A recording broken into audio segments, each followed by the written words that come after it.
Driving is very important on the PGA Tour. I actually didn't realize how important it was. Driving's always been kind of the weak point of my game, and it's been a pretty big emphasis for improvement the last couple of years. And 430 max 10K, I think it's going to be really, really great for an amateur golfer, just because when you see a bigger head like that, at least for me, I immediately associate it with a little bit more forgiveness, but kind of one-dimensional.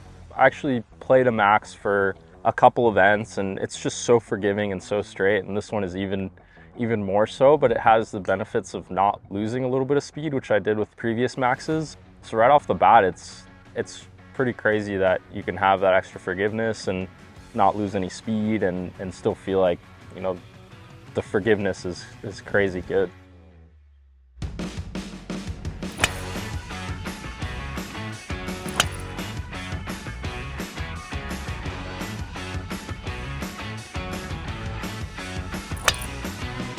The Max 10K, when the first 3 or 4 guys hit it and they all start to like it and it's from different sets of players, that's when you kind of know you have something pretty good. The PGA Tour players that we're working with, when they say they miss it or they hit it, oh, I heeled this or I high-toed it, they're really not missing it compared to what the average golfer is going to miss it, like across the face of sample size. So as you expand how you're hitting across the face, that's where the average golfer is really going to see the benefit. Now, their ball speed, let's say, is 150 in the middle. It might only go down to 145 and they've hit it way off the toe. So you're gonna hit your center strike launch conditions, ball speed, launch and spin, across a very wide part of that face. So that's what that average person is really gonna see the benefit of the Max 10K. The other thing that we see is a reduction in curve. So like Sahith Theegala hit it today and he likes to hit cuts. Well, he was still able to move the ball and it still cut when he wanted it to cut, but instead of cutting 5 to 6 yards, it cut 3 to 4.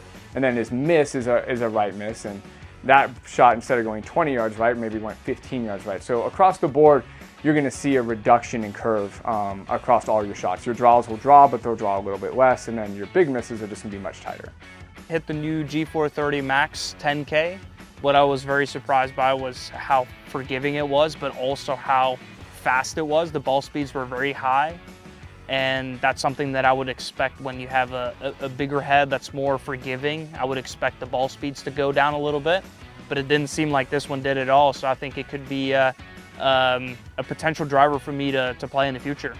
It's all about how good your miss hits are, and that's why I've loved the Ping drivers, because they're so forgiving and with the distance that it gives you as well. So I think this new driver could be very exciting, and I think that is something that most people need to have that thought in their minds. How good are the miss hits?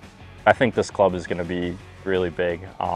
It's pretty shocking how forgiving it is, really. I don't strike the center of the face as much as I want to, and I'm getting away with it. So I think for an average golfer who can't get as many practice reps in and all that, it'll be life-changing.